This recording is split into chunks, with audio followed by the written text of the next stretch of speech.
senior senator for the state of Oklahoma, Jim Inhofe, is with us today.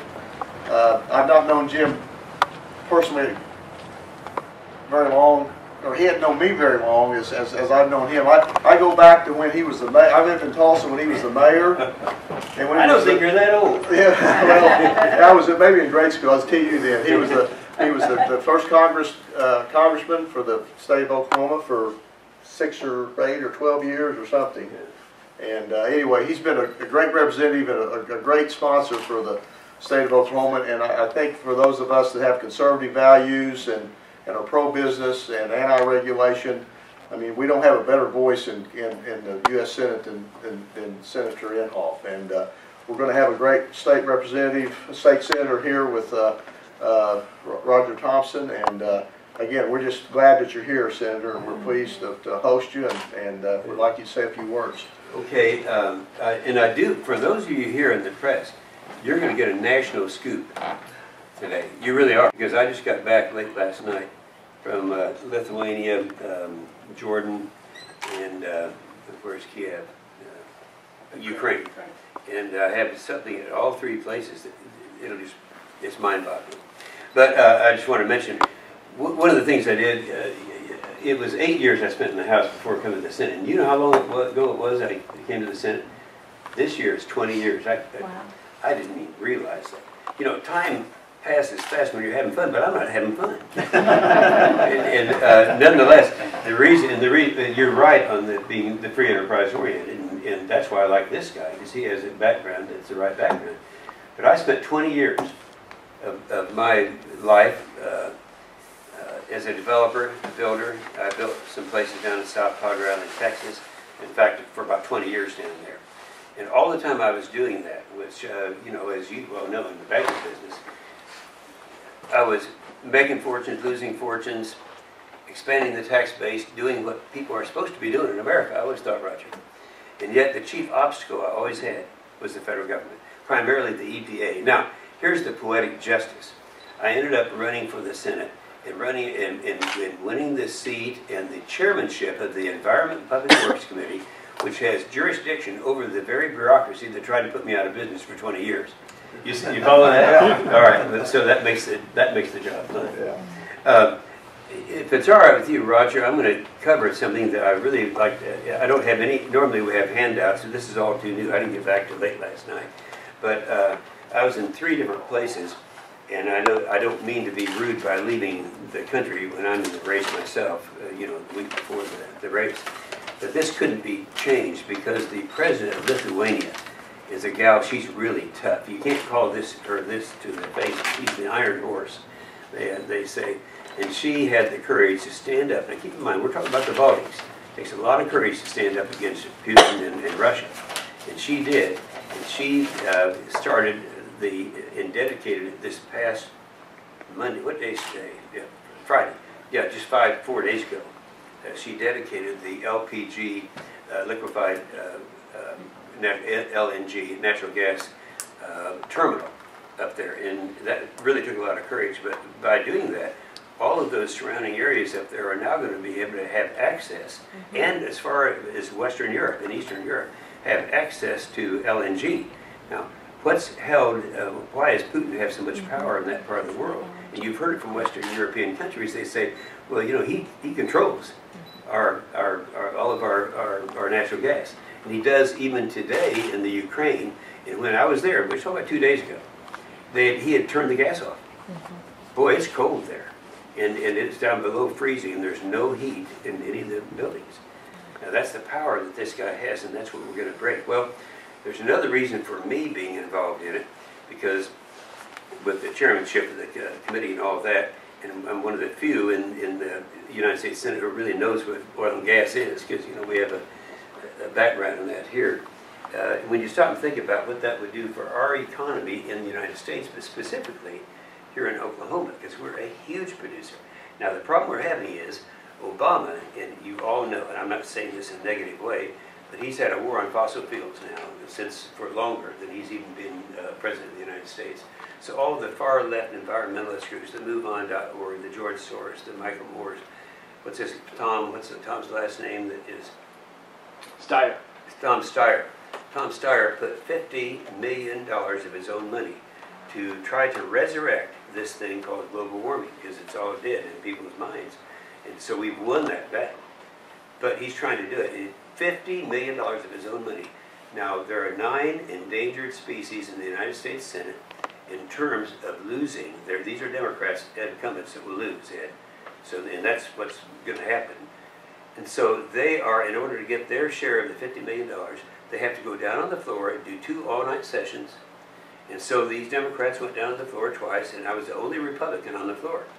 And I said, if anybody out there in America who's watching this on television, if you have insomnia, you're tuned into the right place. Because you'll never be able to last 8 hours of global warming from these guys, but they're getting paid to do this. And they were outraged. And of course, that's what.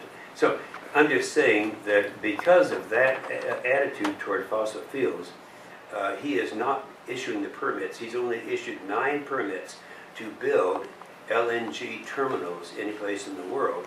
And of course, they don't have the terminals. We can't sell ours. And so this is a major breakthrough. He's only issued 9 out of some 50. And I think now, after the pressure that we can put on him as of this last Monday, and I had a news conference in Lithuania, that he's going to be forced to do it because of the public is just going to be outraged by the fact that he is not allowing these things to happen. And it just means a lot to them because not just Lithuania, but all the rest of the countries up there, it's just a real opportunity for them. And then that spreads all the way to Western Europe. Now, I'll answer questions on this, but I want to cover 3 things real quick. So that is a major thing, and of course she had it for that date, so that's the date I had to be there.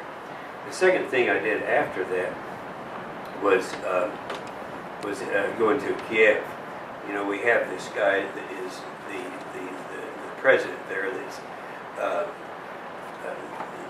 that is really our friend and very pro-Western. They had their elections last Sunday, and they just swept so much in the Ukraine that this is the first time since their independence. We're talking about the first time in decades that Ukraine has had an election where they kicked out communism. There's not one communist seat as of Sunday. That's unbelievable that that can happen. And I was there for that.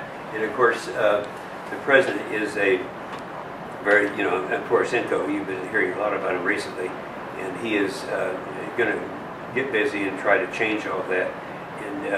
And we'll be in a position to really change the whole scene over there. Now that's where they cut off the electricity, they cut off the gas. So they're all freezing over there right now, but nonetheless, that's what's happening. Now Putin, he's still supporting their separatists, and out east, they're killing people massively and murdering people. And so it's still a problem there, but he knows that he's defeated. And he knows Putin originally went in there because he knows that after Obama has been president of the United States for 6 years, he's disarmed America so we can no longer defend America on 2 regional fronts. That's been our policy since World War II. And he knows that we're not in a position to do that much there. Now he's going to have to fight a successful Ukrainian government, and it was great to be there right at that time. And then the third thing was I went from there to Jordan, and Jordan met with King Abdullah, and the reason I get confused there is because nobody's aware of this. I've never used this before because it's not all that believable. But when I was a little kid, I wasn't born in Oklahoma. I was born in Iowa, and we were poor. My dad was a claims adjuster. Ronald Reagan was a sports announcer for WHO radio. They officed together. Oh, wow. And so I grew up calling him Uncle Dutch. But again, and then when we moved to Oklahoma, we were kind of poor. We didn't go to movies or anything like that, unless there's a Dutch Reagan movie. My dad would drive 200 miles to see a Dutch Reagan movie at that time. So anyway, with that in background, Ronald Reagan, when I was mayor of Tulsa, asked me to, he was president at the time, he said, I'm supposed to go to meet with King Hussein. That's Abdullah's father. And I can't go, will you go in my place? So I did. And that was, remember Queen Noor and King Hussein? Queen Noor is from the United States. Well, and so we went in his yacht down to the south end of Aqaba and became good friends. And so we've had that relationship. Well, Abdullah allowed me to be the first one to know this. And what we announced from over there, he said it's hard for me to say it publicly. And we've sent out a printed release this morning, I think, on it. No one has seen it yet. No one's responded, I don't believe. Have they, Michael? No. Not that we know. Anyway, what he said during our meeting was, you know, we are ready to do it. Now we're talking about Syria. Their problem in Jordan is they've got all of these refugees that they can't support, and they had to finally close the gate. And I went into these refugee camps. It's just pitiful when you see how bad it is. But he says we've got to end this war and we've got to win it, and it should not be American led. Well, we all around this table agree with that.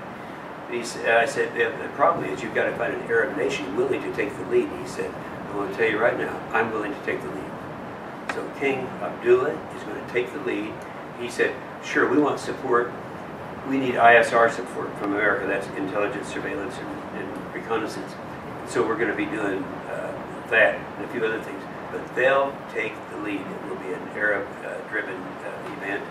And as of today, I believe when he looks at you and says that, it's going to happen. So, anyway, those are the things that.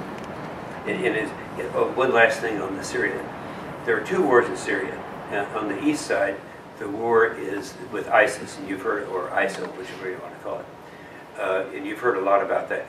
That's a main group. It's a huge military. That's something that is comparable to the conventional forces of China. It's 35,000 now. 3 months ago it was 10,000. Just kind of project that forward, and they're beheading everybody. If they are successful in getting in Kobani, right up on the Turkish border, they will be. You'd be interested in this. They'll be murdering Christians by the hundreds of thousands, beheading. They went into one. I wrote it down here. It's Chitat. Chitat is a tribe. They went in there and beheaded 700 people in one day. I mean, that's what we've got out there. Well, that's that part. But in the west part, our enemy is Assad. So you've got two different armies that we're fighting, or they're fighting right now. So that's what's really critical. The good news is he's willing to go in there. He's very optimistic about the capability, and he thinks they can keep him out of Kobani. And the last thing is what the Kurds are doing, because Barzani, you've heard about Barzani since the first Gulf War. He was the one in the northern Iraq. He in charge of the Kurds. 3 groups of Kurds, northern Iraq. Those are the Kurds that he's in charge of, and they're warriors. They're great. They've been our friends constantly. The Serbian Kurds are not that much. They're greater in number, but they're not that strong. But then the Turkish Kurds, they're not good. In fact, they can't be consistently considered our friend. So anyway, between Barzani and King Abdullah, I think we're going to win that thing without an abundance of American activity. And all 3 of those things are brand new. I mean, it just happens that I just got back and we haven't had a chance to get it out yet.